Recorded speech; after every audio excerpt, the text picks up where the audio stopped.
Edson Lechuga nació en Pahuatlán del Valle, en Puebla, en 1970. Por sus venas corre el canto, la tradición oral, el náhuatl, el español y desde luego el catalán que aprendió durante 10 años que estuvo en Barcelona. Ha publicado libros de cuento, novelas, libros objetos y ha formado ensambles poéticos musicales. Coordina el proyecto Cartografía Narrativa para un país en pedazos para el cultural. Con él vamos a platicar hoy aquí en Palabra de Autor.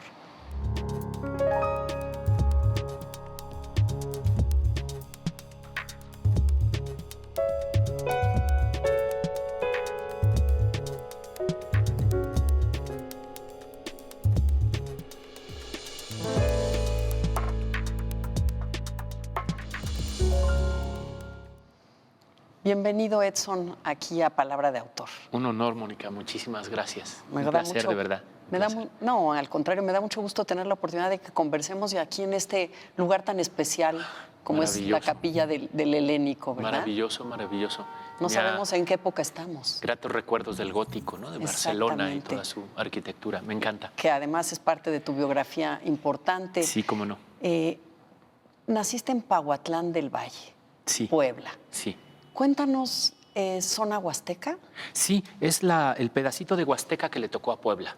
Okay. Como tú sabes, la Huasteca era un territorio cuyos lindes eran gastronómicos, musicales, étnicos, ¿no? Más que fronteras políticas.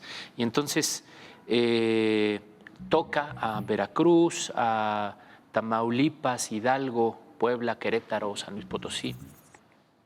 Se hace una zona ahí geográfica muy particular, llamada la Huasteca, donde se toca el son huasteco que viene de los huastecos. Y el huapango, ¿no? El huapango, por supuesto. Déjame leer algo que leí en tu blog.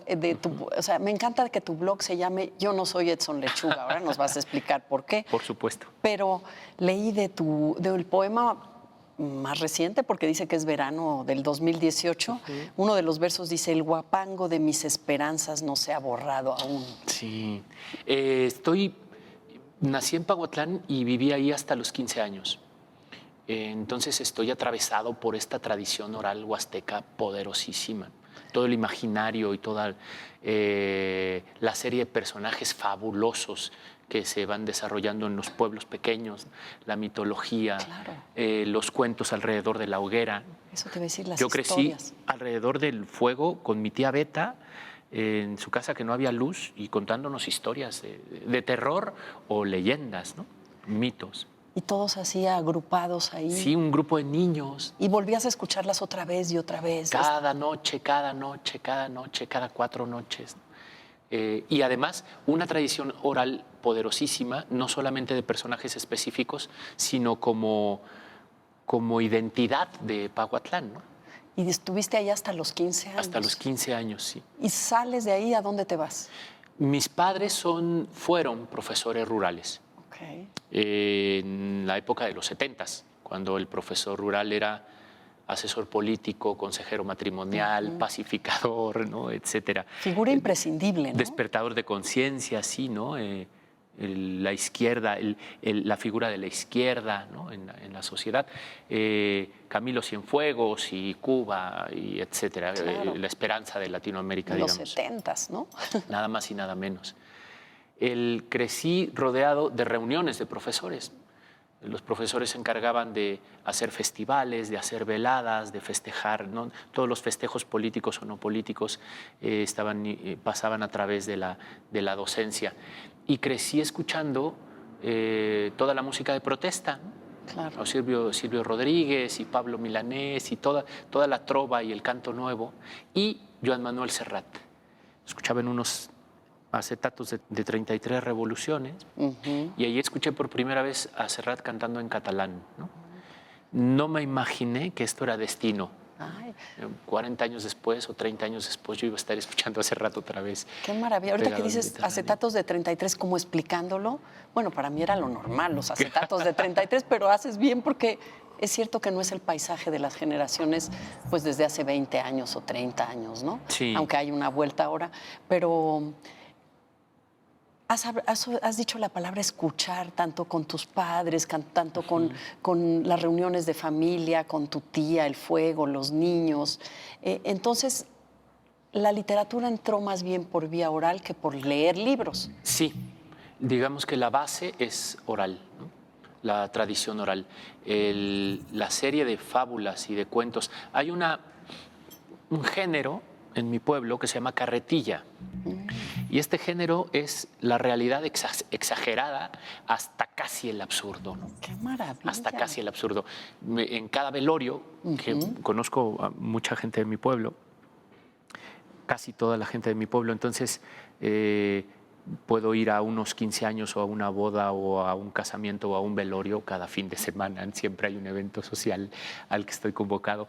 Y en cada una de estas reuniones, en los velorios sobre todo, es costumbre que se reúna la gente a contar carretillas, ¿no? Remembranzas, pero no creas que remembranzas de hace 10 años o 15, pueden ser remembranzas de principios del siglo pasado, ¿no? ¡Qué maravilla! Y todas exageradas. Todas exageradas. Necesarísimo para la ficción, la exageración, ¿no? Por supuesto. Es esta exuberancia latinoamericana, ¿no? Sí. Este realismo mágico cotidiano, digamos, ¿no? Aunque tu literatura lo que hace es... No es que continúe ese realismo mágico, yo creo que incluso tú hablas de la sutileza, es algo que a ti te gusta mucho. Sí, cómo no. Como atemperar y siento que los temas son, y la manera, y lo que decides escribir, las historias, no tienen que ver tanto con esas exageraciones, pero que tu forma, que la voz, que el sonido, sí hace eco con todo ello, lo cual es una propuesta que habla del origen de la transformación y de lo que tú propones como mirada literaria. Sí, ¿no? mira, es una muy bonita reflexión, muy acertada, porque durante mucho tiempo yo tengo... Bueno, mi condición es esta, ¿no? Soy huasteco, nací en Paguatlán, viví 15 años ahí, después emigré a la ciudad de Puebla, estuve muy poco tiempo en Puebla y después muchos años en DF, después Barcelona muchos años y ahora vuelvo. Pero antes de viajar, digamos, antes de salir del país, yo consideraba que el hecho de tener un origen definido, preciso, firme, bien establecido, me ponía en otra condición, ¿no? Como más auténtica. Ay, sí, a mí me da envidia. Porque cuando dices del DF, ¿pero de qué colonia? Es como mucho más. Sí. Es una especie de elástico. Sin embargo, el estar tanto tiempo fuera de este origen te pone en encrucijadas interesantes con respecto a la identidad, ¿no? Y de eso vamos a hablar ahorita que regresemos del corte, Encantado. de estas encrucijadas, de estos viajes, de ser viajero. Encantado. No se vayan, estamos en Palabra de Autor, conversando con Edson Lechuga.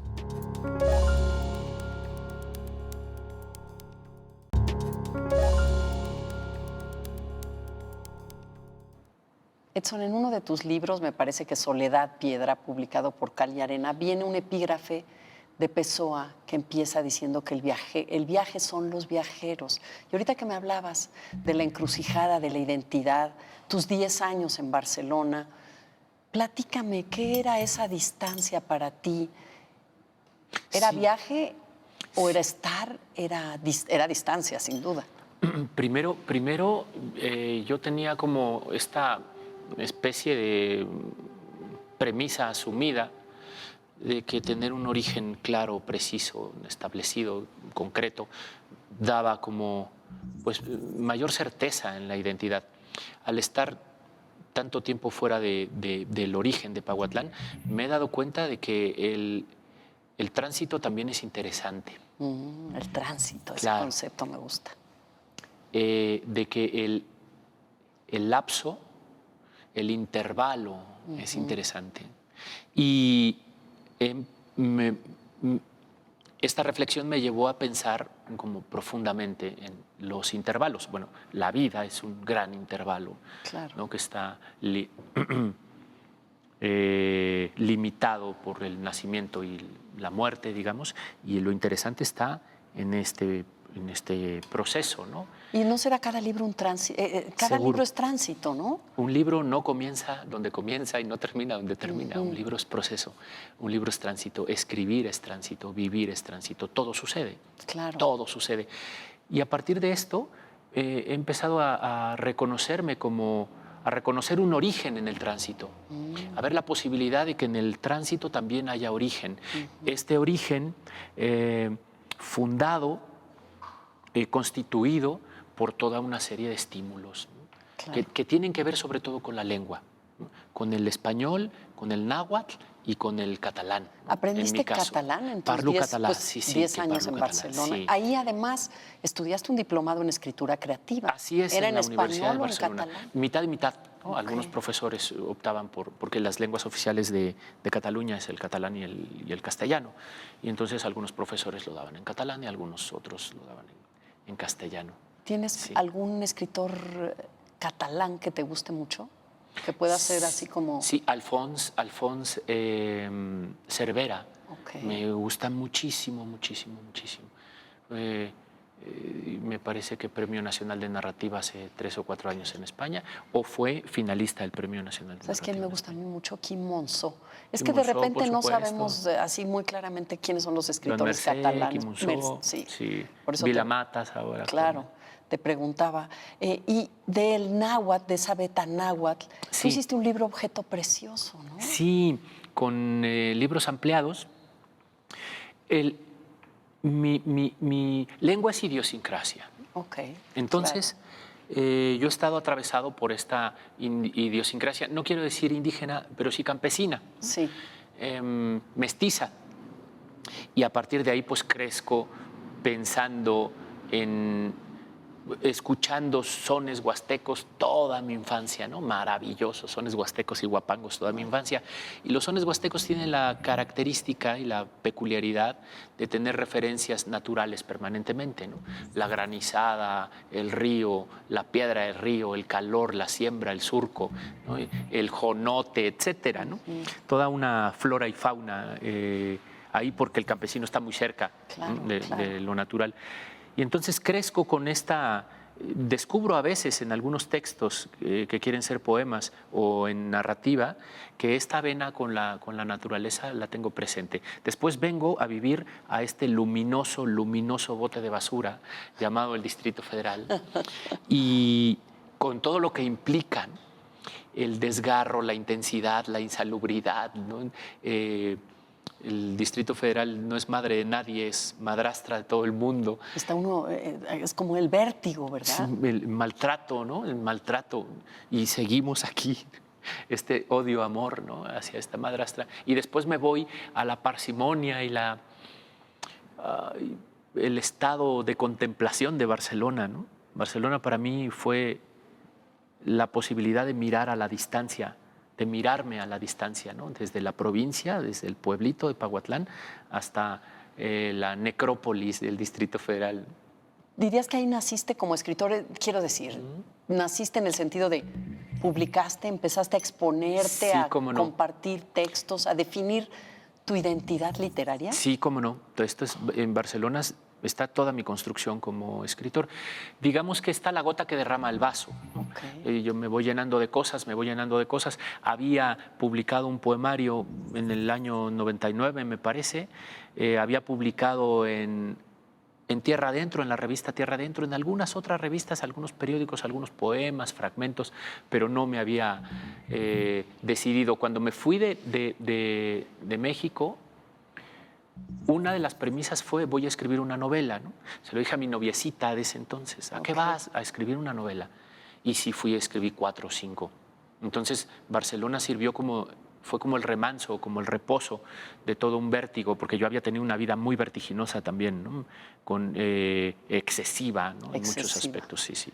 Sí, y la escritura te obliga a depurarla de excesos, ¿verdad? Sí, cómo no. O a acomodar los excesos. Sí. O a relacionarte con ellos. Exactamente. Y Anoche me soñé muerta es parte de esta novela que además como que está muy hincada en la tradición, ¿no? O en el lugar, en lo local, y esta voz de mujer. Sí, de Elena Reina. Fíjate que Anoche me soñé muerta es la primera novela que escribí y tenía 270 páginas, ¿no?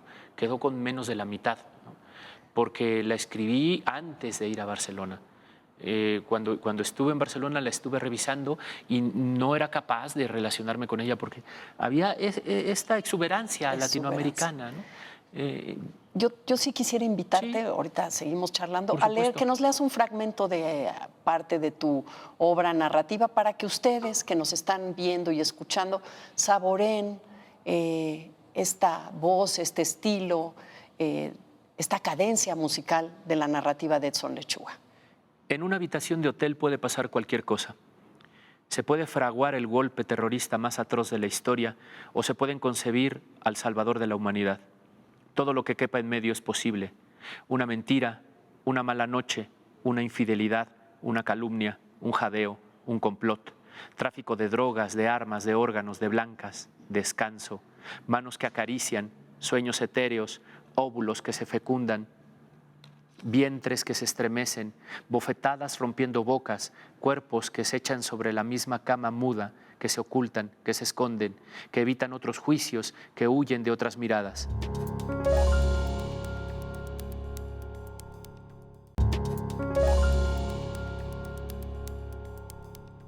Acaban de escuchar este fragmento de uno de los libros de Edson Lechuga, porque además eres muy prolífico, tienes libros varios y proyectos varios. O sea, la escritura también la desparramas en otras esferas. Por ejemplo, me llama la atención estos ensambles poéticos de poesía musicalizada que has creado tú. ¿Por qué no me cuentas un poquito más? Sí, por de esto? supuesto, encantado además, porque ahora justo estamos en la posibilidad de hacer un libro con un disco dentro, ¿no? Sobre 9 de espadas.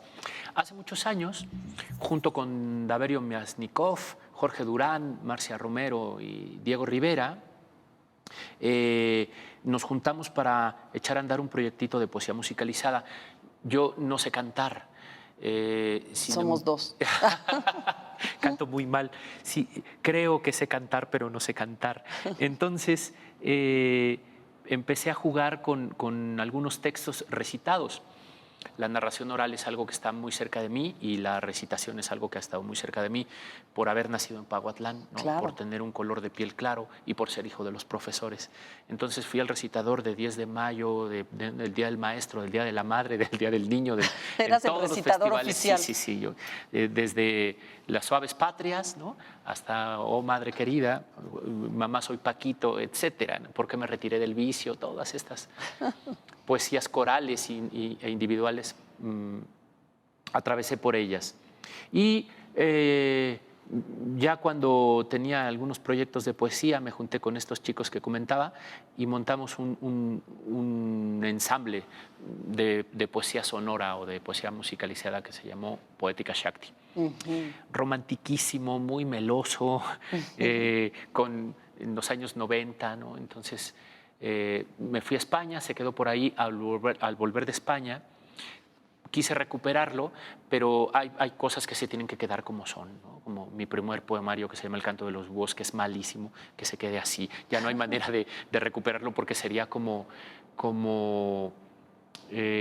frankensteinsearlo, ¿no? Querer Claro. actualizarlo. Mejor me puse a hacer otras cosas y monté 9 de espadas, un ensamble de rock, guapango y poesía, ¿no? Que son como los 3 géneros que más me atraviesan. Hemos tenido alguna presentación en Casa del Lago, en festivales de poesía en voz alta y demás. Si alguien lo quiere oír, ¿lo puede encontrar por ahí? Sí, tenemos en Facebook y en MySpace, me parece que hay 2 o 3 piezas que están por ahí subidas. Y próximamente ya haremos un libro con un disco dentro, específico de 9 de espadas. Me gusta todos estos experimentos que haces también, como el libro objeto. Sí, este libro, Nahashni. A ver, eso quería yo, que me lo dijeras cómo lo dices, Nahash. Nahashni, sí. Significa yo no soy. No, significa yo soy no. Yo soy no. Porque lengua es idiosincrasia. Y yo no soy Edson Lechuga, tiene que ver Claro, con esto. Tu blog. yo pretendía hacer un libro que se llamara Yo no soy, pero en náhuatl. Pero en náhuatl no es posible decir yo no soy. En náhuatl es más cercano decir yo soy no, ¿no? Es decir, afirmarme en la negación, no negar mi entidad, sino afirmarme en la negación. Y ya esto propone una serie de discusiones y disertaciones hermosas, ¿no? Este libro, Nahashni, con libros ampliados, yo tenía desde hace muchos años. En algunos libros voy jugando con la descripción exhaustiva de fotos, con la éfrasis, con el acompañamiento de viñetas o de gráficas en los libros. hasta llegar a esto, ¿no? Un libro no termina en un libro comienza en un libro. Entonces es una especie de poesía sonora, de poesía visual, Sí. ¿no? Una especie de Sí. indagación gráfica. Y además es algo que hace del libro un objeto que no puede llevarse al territorio virtual, porque no, digamos, no de esta manera. Exactamente. ¿No? Hace una pieza, ¿no? Propone una pieza. Por lo tanto, solo hicimos 100. Ay, qué bonito. Que vendimos muy poquitos, que ya no se van a hacer más nunca, para darle también, reforzar su condición de pieza, de libro objeto. Oye, y hablando de piezas, bueno, quiero decir que los cuentos, antes de que no se nos vaya a acabar el tiempo, ¿sí? Los cuentos de Soledad Piedra, me parecen cuentos memorables, y yo creo que uno quiere leer cuentos memorables. Me gustaron mucho y noté ciertas cosas que tienen que ver con esta pregunta. Tu disposición en el espacio de la prosa. Casi es una propuesta no solo musical y sonora, sino cartográfica. Ay, qué bonito. Entonces yo pensaba que luego tienes una sección en el Cultural que dice, que se llama cartografía narrativa, sí, de un país en pedazos. Sí. Estos pedazos, la cartografía, tu acomodo de las palabras. A ver, cuéntame tu idea de la cartografía y de la disposición en el espacio, sí, y de este otro proyecto. Me encanta. Creo que un escritor o una escritora somos sujetos en proceso. Ojalá nunca llegue a terminar de ser un escritor, digamos. Y el proceso implica, en mi caso, no sé si en todos, indagación. Indagación en todos los elementos del libro, de la escritura, ¿no? Y uno de esos elementos es la mancha textual. Ya lo hicieron, por supuesto, ¿no? Todas las vanguardias a principios del siglo pasado, los estridentes y los surrealistas y los dadaístas y muchos otros. Pero la mancha textual, esto que dices, la cartografía y la disposición del texto, me parece cada vez más interesante, cada vez más explorable, cada vez más se pueden encontrar cosas ahí. ¿Por qué la S, por ejemplo, el grafo termina donde termina? ¿Por qué no tiene un copetito? ¿Y por qué la F no tiene dos transversales que la tachan, sino tuvo en algún momento dos y después le quitamos una? Todas las letras se pueden continuar, excepto la O. Ay, qué redonda y se acaba. Se queda umbilical, ¿no? Como un hoyo negro ahí. ¿Y qué crees? Que se nos queda el tiempo en ese hoyo negro. Ay, se nos acaba la posibilidad de seguir conversando en este espacio, en esta emisión. Ojalá podamos prolongar esta conversación. Me encantaría. Y me gusta esta idea que tienes de lo visual y lo sonoro, sí, reunidos en una propuesta en donde ustedes que nos están acompañando tienen que leer, acercarse a la obra de Edson Lechuga, paladear todas estas ideas también que subyacen en el proceso o en el tránsito de la escritura. Yo te agradezco mucho haber estado Mónica, aquí con nosotros. Muchísimas gracias, de verdad. Gracias, es un placer, ¿no? Un placer en este espacio, además tan bello, ¿no? Gracias a toda la producción, a todos los chicos que están aquí trabajando. Gracias. Y chicas, muchísimas gracias. Gracias, Edson. A ustedes por acompañarnos. Nos vemos en otra emisión de Palabra de Autor. Anoche me soñé muerta, capítulo 39. Enrique el Chato era un hombre adulto desde chiquito, alto, maduro y bien parecido, con manos de mecapalero y talante de hombre de mundo. Ateo desde debajo del pellejo, esposo cabal de Lucila Ordóñez y padre de un puño de hijos regados por el mundo. Desde hacía muchos años se había dedicado con esmero a prosperar su tienda de abarrotes, La Campesina, heredada de padres a hijos desde que en Paguatlán el tiempo fue tiempo. Nací viejo y viejo de morirme, se le oía decir alrededor de la mesa de Conquián, donde cada noche se reunía a jugarse hasta las tripas con Hipólito y otros hombres del pueblo. Hasta que la madrugada los arreaba a sus casas con el cuerpo hecho estragos y el encabronamiento de haber perdido o la complacencia de haber ganado, pero siempre con el remordimiento de estarse jugando cosas más grandes que la vida misma.